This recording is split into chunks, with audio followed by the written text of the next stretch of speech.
May mga araw na parang tahimik ang langit, walang tugon, walang palatandaan, pero sa puso mo, alam mong kailangan mong lumapit pa rin sa Diyos. Kasi kahit walang salita, alam mong Siya lang ang nakakakita ng totoo mong kalagayan. Sinabi sa awit 34:18, ang Panginoon ay malapit sa mga may bagbag na puso. Kaya ngayon, huminto ka muna. Kalimutan ang ingay ng mundo. Ihinga mo sa Diyos ang hindi mo masabi sa iba. Dahil ngayong umaga, baka ito na ang oras na binuksan ng langit ang pinto ng kagalingan mo. Handa ka na ba? Tara, kausapin natin ang Diyos ng taos-puso. Kapag ang puso mo ay pagod na sa kaiisip at ang dami ng iniinda mo ay tila wala ng kasya sa loob mo, tandaan mo ito, hindi ka nakakalimutan ng Diyos. Sa gitna ng katahimikan, may tinig Siyang bumubulong. Hindi mo man marinig, pero dama mo. Bawat luha mo ay alam niya. Bawat buntong hininga mo ay naitaga na sa Kanyang palad. Sabi sa awit 21:1-12, aking itinitingala ang aking mga mata sa mga bundok, saan manggagaling ang aking tulong. Ang aking tulong ay nanggagaling sa Panginoon na gumawa ng langit at ng lupa. Kaya ngayong umaga, hayaan mong ang tulong na iyon ay sumaiyo. Ang Diyos ay hindi lang basta nanunood, Siya ay kumikilos, tahimik man minsan, pero laging tapat. Kapag ang mundo ay tila walang sagot, doon ka mas lalong dapat lumapit. Dahil ang sagot ay hindi laging dumarating sa paraang gusto natin, kundi sa paraang alam ng Diyos na mas mabuti para sa atin. Sa bawat umagang katulad nito, may panibagong pag-asa, may panibagong direksyon. Huwag kang bibitaw. Nandito Siya, naghihintay sa paglapit mo.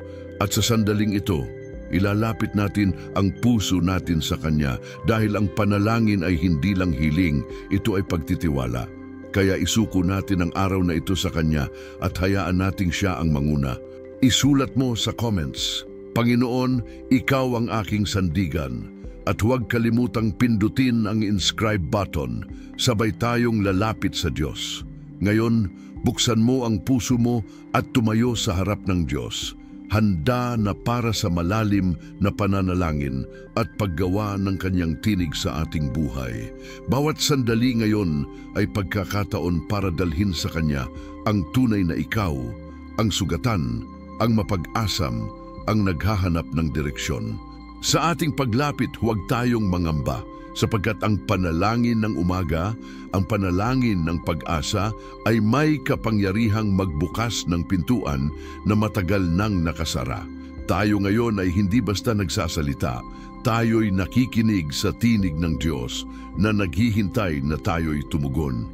Panginoon, ngayon ay lumalapit ako sa iyo, hindi dahil alam ko ang lahat, kundi dahil alam kong Ikaw ang Diyos na may sagot sa aking puso. Lahat ng pangakong hindi ka nagbabago ay aking itinatag sa aking pananalig. At ngayon, ako'y nagpapakumbaba.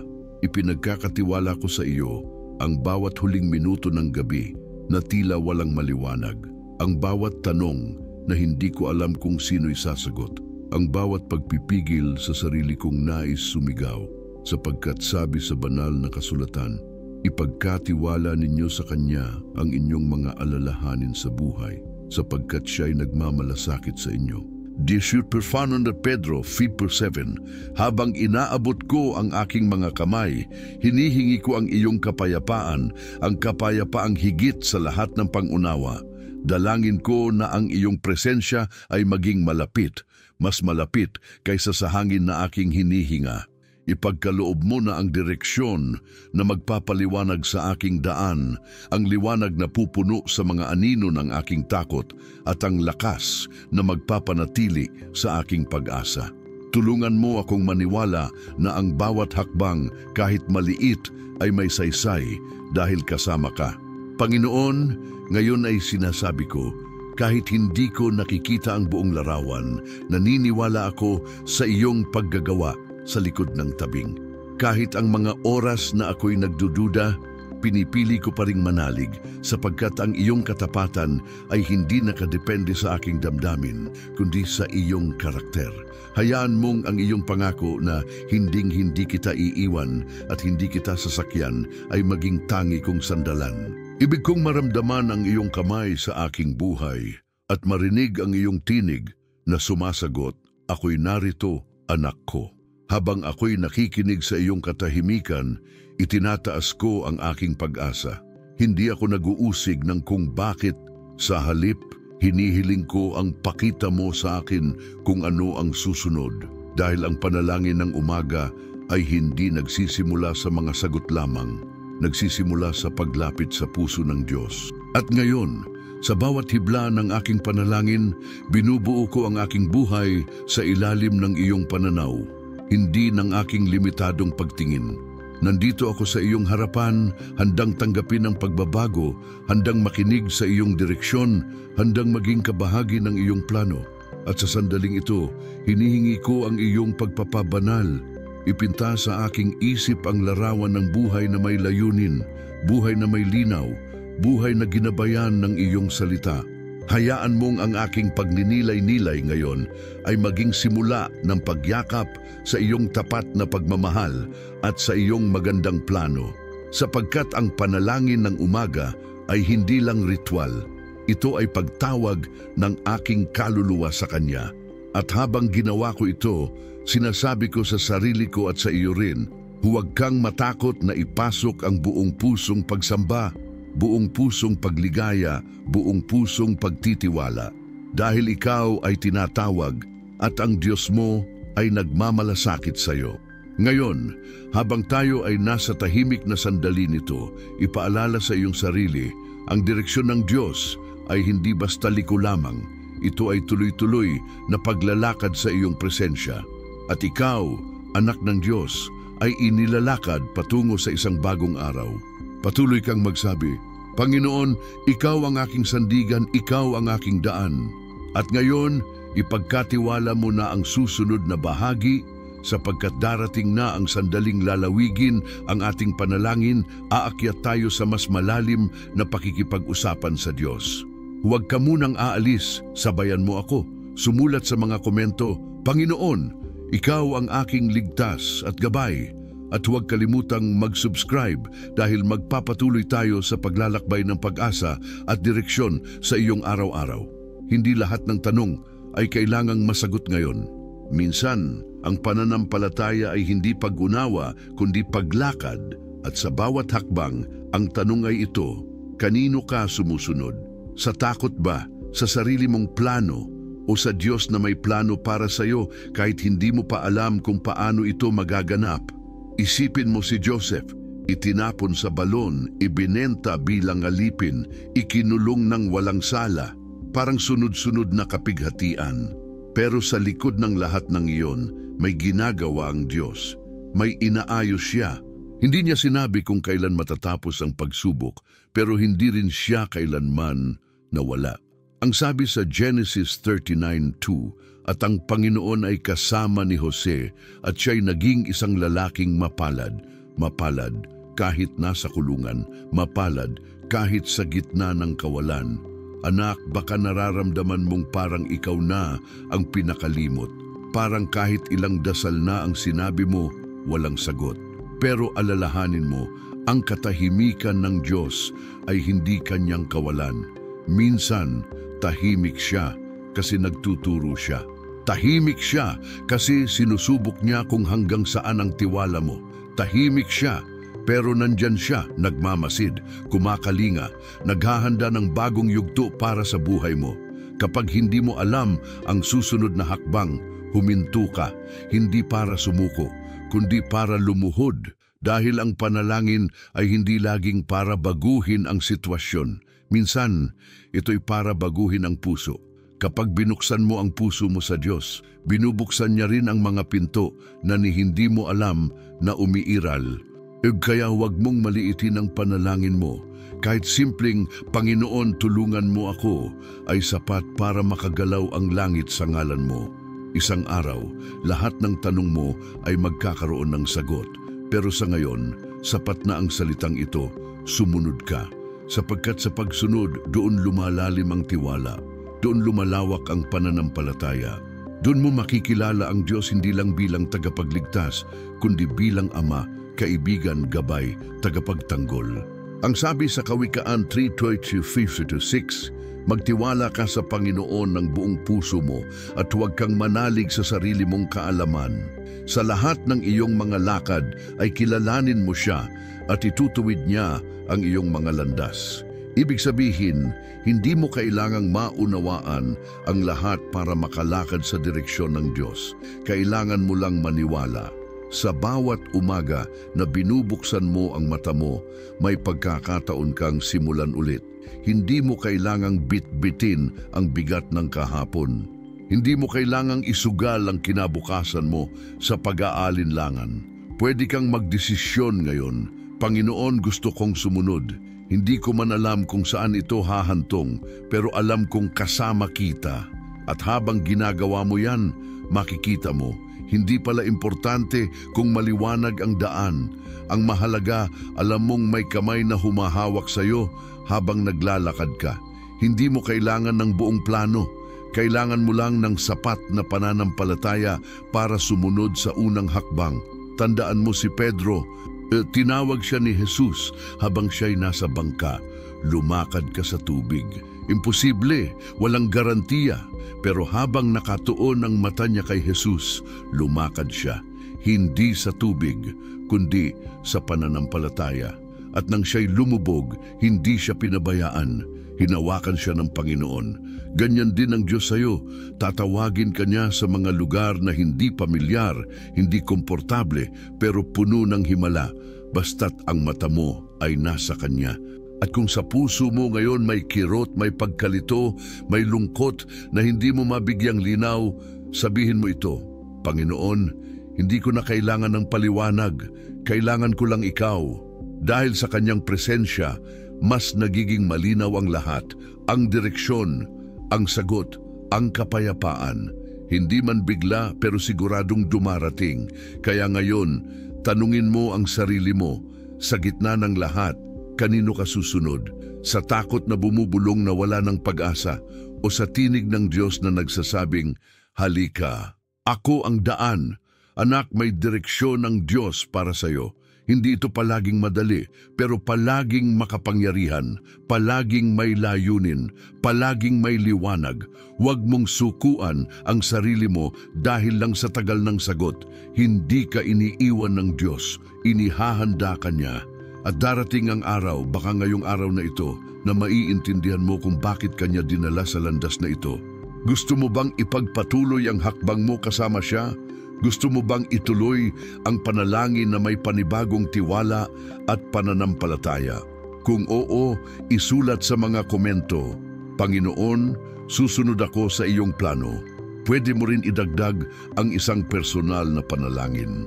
At habang nandito ka, pindutin mo ang subscribe para manatili tayong magkasama sa landas ng pananalangin at pananampalataya. May mga araw na tila ang lahat ay nakatigil. Wala kang naririnig, wala kang nararamdaman. Parang hindi gumagalaw ang paligid mo, pero sa kalagitnaan ng katahimikan may ginagawa ang Diyos. Hindi man umaalingaw-ngaw ang Kanyang tinig, hindi ibig sabihin ay wala siyang sinasabi. Hindi dahil tahimik ang langit ay wala nang galaw ang langit. Minsan, sa katahimikan dinadala ng Diyos ang Kanyang pinakamatitibay na pangako. Ang himala, hindi laging may tunog. Minsan, dumarating ito sa anyo ng kapayapaan. Minsan, sa anyo ng lakas na tumayo kahit wala ka ng lakas. Minsan, sa anyo ng isang salita na dumampi sa puso mo, kaya mo pa. Iyon ang Diyos, hindi laging bongga, pero laging naroroon. Hindi laging dramatiko, pero laging tapat. Kaya ngayon, habang nakaupo ka sa presensya ng Panginoon, tanungin mo ang sarili mo, handa ka bang tanggapin ang himala kahit hindi ito dumating sa paraang inaasahan mo? Hindi kailangang maunahan mo ang plano ng Diyos. Ang hinihingi lang niya sa iyo ay pananampalatayang nananatili. Faith na hindi lang nakatayo kapag may sagot, kundi faith na nakakapit kahit may katahimikan. Iyan ang pananampalatayang bumubuo ng himala. At ang himala, anak, ay maaring nagsisimula na sa puso mong unti-unting bumabalik ang lakas, ang pag-asa, ang pagnanais na sumunod. Sa Isaiah 60:22, sinasabi roon, "Ako, ang Panginoon, sa takdang panahon ay gagawa nito ng madali." Tandaan mo ang salitang iyon, takdang panahon. Hindi lang basta mangyayari. Mangyayari ito sa tamang oras. At kapag iyon ay dumating, walang makakapigil. Kapag ang Diyos ang nagbukas ng pinto, walang makakapagsara. Kapag Siya ang nagsabi ng ngayon na, walang makakahadlang sa kanyang kilos. Kaya huwag kang mainip. Hindi pa huli ang lahat. Hindi pa tapos ang kwento mo. Hindi pa sarado ang langit. Ang Diyos ay may ginagawang bago. Minsan, hindi mo lang agad nakikita, pero tiyak na nangyayari. Habang nagdarasal ka, gumagalaw ang langit. Habang umiiyak ka, tinitipon ng Diyos ang bawat luha. Habang natutulog ka, may plano na Siyang hinuhubog. Habang nagpapasalamat ka, siniselyuhan na Niya ang susunod na biyayang ipagkakaloob Niya sa iyo. Kaya't sa araw na ito, tumingin ka hindi lang sa sitwasyon, tumingin ka sa Diyos na may hawak ng sitwasyon. Kung Siya ang may kontrol, walang kailangang ikatakot. Kung Siya ang may salita, hindi kailangang magduda. Kahit parang tahimik ang paligid mo ngayon, may tinig sa langit na nagsasabing, "Anak, kumikilos ako. Hindi mo lang nakikita pero ginagawa ko na." At ngayong narito ka, sa panahong ito ng pagninilay, huwag mong sayangin ang pagkakataon na lumapit pa. Hindi mo kailangang perfect, hindi mo kailangang malakas. Ang kailangan lang, maging totoo. Isuko mo sa Diyos ang pagod mo, ang lungkot mo, ang bigat ng puso mo. Huwag mong ikahiya ang hina mo. Ang totoo, dun Siya mas kumikilos. Sa lugar ng ating kahinaan, dun dumadaloy ang Kanyang kapangyarihan. Nais mong gumaan ang pakiramdam mo? Magsimula sa pasasalamat. Bago pa dumating ang sagot, magpasalamat ka na. Bago pa matupad ang panalangin, sambahin mo na Siya. Sapagkat ang pananalig na nagpapasalamat bago pa dumating ang himala, iyon ang pananampalatayang nagpapakilos sa langit. At ngayon, habang nakatingin ka sa hinaharap, huwag mong bitbitin ang tanong na, paano? Bitbitin mo ang salitang salamat. Dahil ang salamat ay pagpapakita ng tiwala. Salamat, Panginoon, kahit hindi ko pa nakikita. Salamat, Panginoon, kahit hindi pa tapos ang laban. Salamat, Panginoon, dahil alam kong Ikaw ay tapat. Pilitin mong tandaan ito, anak, ang Diyos ay hindi nakabase sa oras mo. Siya ay kumikilos sa panahon na alam niyang tama para sa iyo. At kapag dumating ang araw na iyon, kahit parang imposible ngayon, magiging malinaw ang lahat. Magugulat ka sa bilis ng sagot. Magugulat ka sa bigat ng pabor. Magugulat ka sa lalim ng kapayapaan. Sapagkat iyon ang Diyos, hindi Niya ginagawa ng pabigla-bigla. Ginagawa Niya ito ng buo, tama, ganap, kumpleto. Sa puso mong naghahanap ng direksyon ngayon, huwag ka nang lumayo pa. Narito na ang tinig ng Diyos na nagsasabi, magtiwala ka, malapit na. At kapag sinabi Niya na malapit na, hindi mo kailangang matakot sa tagal dahil ang takdang oras ay laging may dalang kaluwalhatian. Ngayon, gusto kong marinig mula sa iyo. Isulat mo sa mga komento, salamat sa himalang dumarating. O kung may personal kang nais ipanalangin, ilagay mo rin. Ang bawat salita mo ay pananalig na umaabot sa langit. At habang nandito ka, pindutin mo ang subscribe. Hindi lang para sa susunod na video, kundi para sa susunod na himala na sabay nating tatahakin sa gabay ng Diyos. Huminga ka muna, isara mo ang iyong mga mata at hayaang maramdaman mo ang Kanyang presensya. Tahimik man ang paligid, pero punong-puno ng pag-asa. Tahimik ka lang, nakikinig, nagmumuni-muni, pero sa loob mo may sigaw. Sigaw ng pag-asa, sigaw ng pananampalataya. Hindi ito ang klaseng sigaw na maririnig ng mundo, pero ito ang sigaw na diretso sa puso ng Diyos. At ang Diyos hindi kailanman bingi sa sigaw ng anak niyang nagtitiwala. Ang sabi sa Exodo 3:7, "Aking nakita ang pagkapighati ng aking bayan at narinig ko ang kanilang daing. Kaya kahit hindi mo pa nararamdaman, may tugon na. Kahit hindi mo pa nakikita, may kilos na." At sa oras na ito, ang ginagawa mo ay higit pa sa panunood. Ikaw ay lumalapit, ikaw ay nagpapatibay, ikaw ay itinatayo ng Diyos. Ang Panginoon ay hindi lang tagapakinig ng panalangin, siya rin ay tagapagpakilos. Hindi siya nananatiling tahimik kapag ang pananampalataya mo ay nagsisimulang sumigaw mula sa kailaliman ng iyong puso.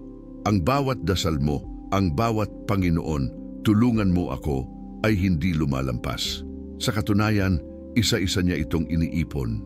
Ang panalangin mo kahapon, nung isang linggo, nung panahong iyak lang ang kaya mong sabihin, lahat iyon ay naitala, lahat iyon ay isinulat sa aklat ng alaala ng langit.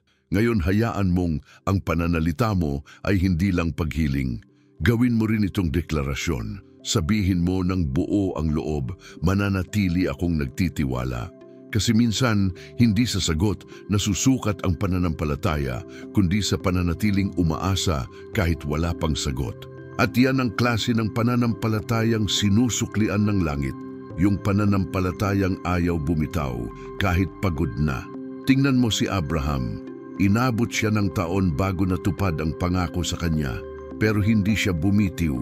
Bawat taon, bawat araw, bawat pagdududa, nilabanan niya ng pananampalataya.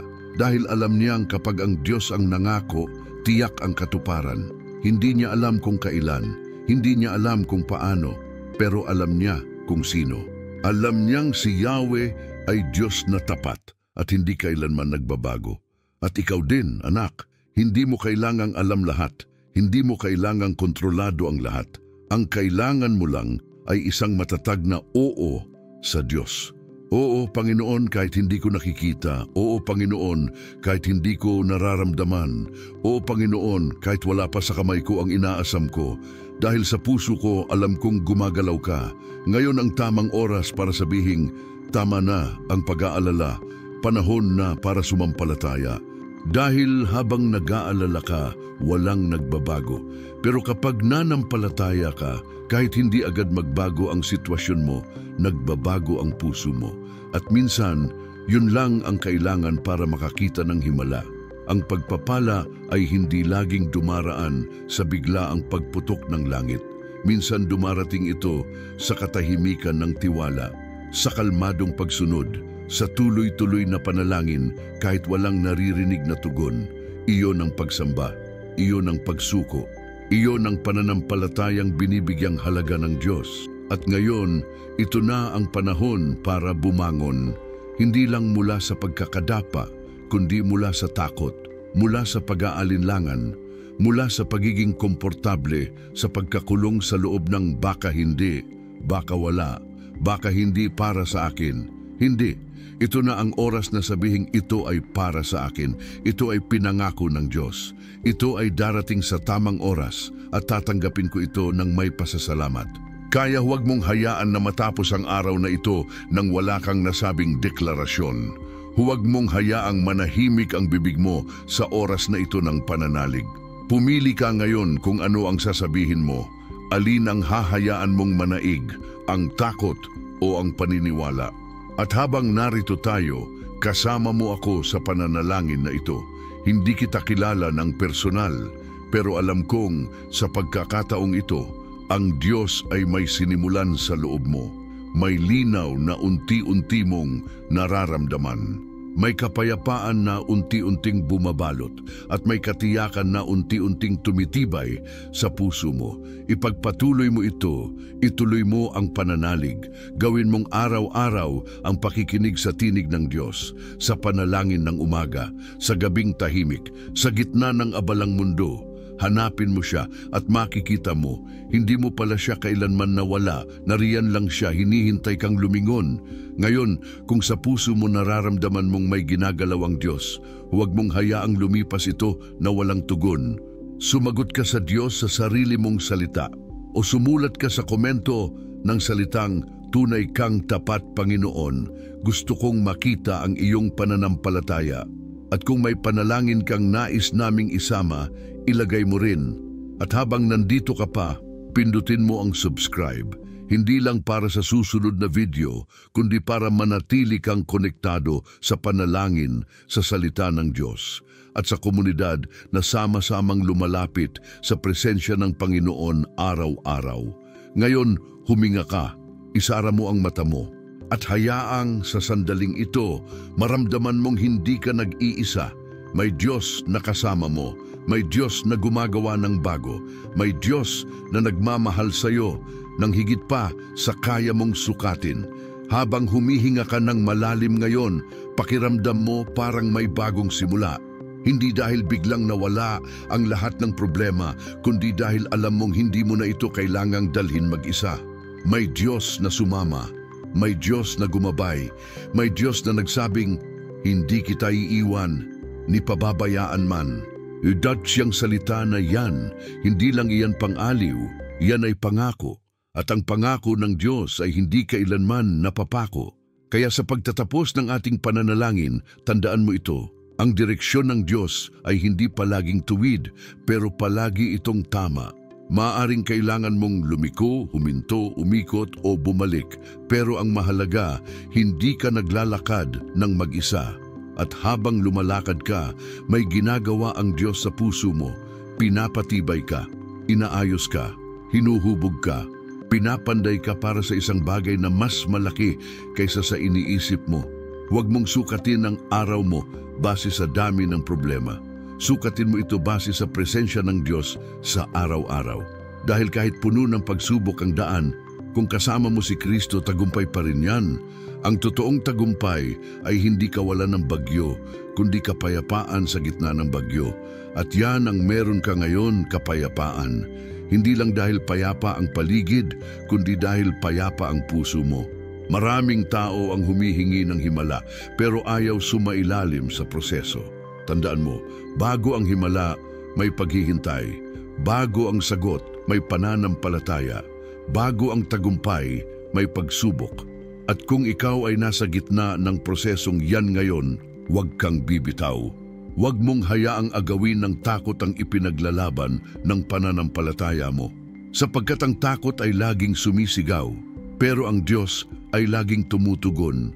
Ipanalangin mo araw-araw na huwag kang makinig sa tinig ng takot, kundi sa tinig ng katotohanan. At ang katotohanan ay ito, pinili ka ng Diyos, minamahal ka ng Diyos, may plano siya para sa iyo. At kahit hindi mo pa nakikita ang kabuuan, hawak niya ang blueprint ng buhay mo. Hindi siya nalilito, hindi siya nagmamadali, at higit sa lahat, hindi siya pumapalya. Minsan, ang himala ay hindi sa labas, kundi sa loob. Hindi sa pagkatanggap ng bagong trabaho, kundi sa bagong puso. Hindi sa pag-alis ng problema, kundi sa bagong pananaw. Ang panalangin ng umaga na ito ay hindi lang para humingi, ito ay para tanggapin. Tanggapin mo na ang Diyos ay sapat. Tanggapin mo na ang panahon ng paghihintay ay bahagi ng paglago. Tanggapin mo na ang proseso ay pagpapala rin. At ngayon, sa katahimikang ito, hayaan mong magselyo ang Diyos ng bagong yugto sa buhay mo. Ang bagong yugto na may malinaw na direksyon. Na ang bawat paggising mo sa umaga ay hindi mo na lang tanong ang, Panginoon, bakit? Kundi magiging pahayag mo na, Panginoon, salamat dahil may gagawin ka ngayon. Hindi mo kailangan ng perpektong sitwasyon para magsimulang magtiwala. Kailangan mo lang ng puso na bukas, handa at buo. Isang puso na kayang sabihin, Panginoon, kahit ako'y hindi sigurado, ikaw ay tiyak.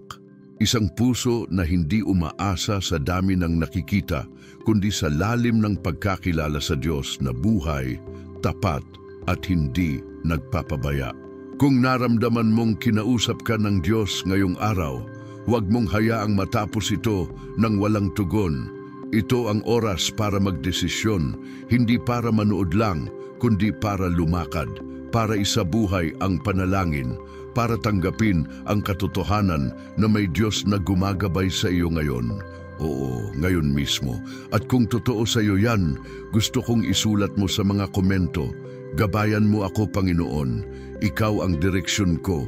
Pwede mo ring ibahagi kung anong panalangin mo ngayon para sama-sama tayong manalangin. Huwag mong ikahiya ang laban mo, lahat tayo may pinagdadaanan, pero mas mahalaga, lahat tayo may Diyos na kasama. Pindutin mo rin ang subscribe para araw-araw nating maramdaman ang presensya niya. Isa pa, may video dyan sa screen na susunod mong panoorin. Yan ang susi sa pagpapatuloy ng iyong lakad sa pananampalataya. Huwag kang hihinto dito. May susunod pa. May sinisimulan ang Diyos na hindi lang para sa video na to, kundi para sa buong buhay mo. Kaya ngayon, sa pagwawakas na ito, huwag mong kalimutan. Ang Diyos ay hindi pa tapos. Hindi pa ito ang dulo. Ito ay simula. Kaya, Panginoon, salamat. Salamat dahil sa bawat araw pinapaalala mo, hindi mo kami pinapabayaan. Salamat dahil ikaw ang direksyon ng aming puso, ng aming isip, ng aming buong buhay. At mula ngayon, magtitiwala kami, susunod kami, maghihintay kami, at lalakad kami sa liwanag ng iyong mga pangako. Hanggang sa susunod, manatili kang nasa presensya ng Diyos. Patuloy kang manalangin, patuloy kang umasa, patuloy kang sumunod, at higit sa lahat, patuloy kang magmahal. Dahil ang lahat ng ito ay para sa Kanya at kasama siya, hindi ka kailanman maliligaw.